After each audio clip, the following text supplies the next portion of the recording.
Hi friends, welcome to my channel. ఇవాళ అరటికాయ బజ్జీ ఎలా చేయాలో చూద్దాం రండి. 2 days బ్యాక్ నేను బజ్జీ బోండా పౌడర్ని తీసుకొని వచ్చానండి. 2 daysగా మా ఊర్లో వాన పడుతుందండి, చల్లగా ఉంది వెదర్, అందుకని బజ్జీలు చేసుకుంటున్నాము. అరటికాయ బజ్జీలండి. ఈ ప్యాకెట్ మన దగ్గర లేకపోతే ఎలా చేసుకోవాలో కావలసిన పదార్థాలు చెప్తాను చూడండి. 2 cups శనగపిండి తీసుకోవాలండి. 1 cup బియ్యం పిండి తీసుకొనేసి 1/2 tablespoon పసుపు వేసుకొని 2 tablespoon ఉప్పు వేసుకొని 1 tablespoon కారం వేసుకోవాలి. 1/2 tablespoon మిరియాల పౌడర్ వేసుకొని బాగా మిక్స్ చేసుకోవాలండి. అందులోనే వాము లేదా జీలకర్ర వేసుకొని బాగా మిక్స్ చేసుకోవాలి. ఒకేసారి వాటర్ని వేసుకోకూడదండి, కొంచెం కొంచెంగా వాటర్ని వేసుకోవాలి.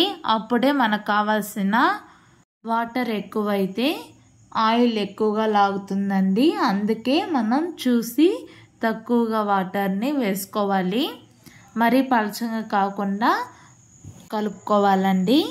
ఎవరైతే మన ఛానల్ని ఫస్ట్ టైం చూస్తున్నారో లైక్ చేయండి, షేర్ చేయండి, సబ్స్క్రైబ్ చేయండి మన ఛానల్ని.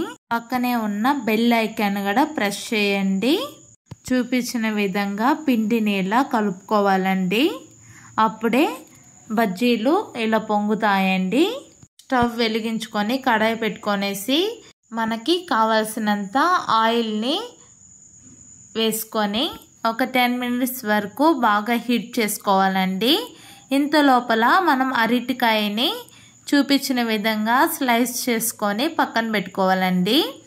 ఇప్పుడు ఆయిల్ హీట్ అయ్యిందా లేదా శాంపుల్ వేసుకున్న తర్వాత మనము పిండితో ఈ విధంగా అరటికాయ బజ్జీలు వేసుకుంటే చాలా రుచిగా ఉంటుందండి.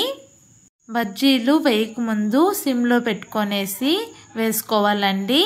వేసుకున్న తర్వాత హై ఫ్లేమ్లో పెట్టుకొని ఒక 5 minutes వరకు ఫ్రై చేసుకొని ఇక్కడ చూపించిన విధంగా రంగు వచ్చేంత వరకు కుక్ చేసుకోవాలండి. ఇలాగా గోల్డెన్ కలర్లో వచ్చిన తర్వాత తనిగా తీసుకొని ప్లేట్లో వేసుకోవాలి. ఎవరైతే మన ఛానల్ని ఫస్ట్ టైం చూస్తున్నారో ప్లీజ్ అండి లైక్ చేయండి, షేర్ చేయండి, సబ్స్క్రైబ్ చేయండి. నా ఛానల్ నేమ్ వచ్చి క్రేజీ ఎన్పి కపుల్ అండి. బజ్జీలన్నీ ఇలా వేసుకొని లాస్ట్లో ఒక ప్లేట్లో తీసుకొని టమాటా కెచప్తో తింటే చాలా రుచిగా ఉంటుందండి. ఆనియన్ చాట్ మసాలా వేసుకొని తింటే ఇంకా చాలా రుచిగా ఉంటుంది. ఈ వీడియో మీకు నచ్చినట్లు అయితే ప్లీజ్ అండి లైక్ చేయండి. మరొక మంచి వీడియోతో మళ్ళీ కలుద్దాం. బాయ్ అండి. హ్యాపీ క్రిస్మస్ అండి. My YouTube family members happy Christmas.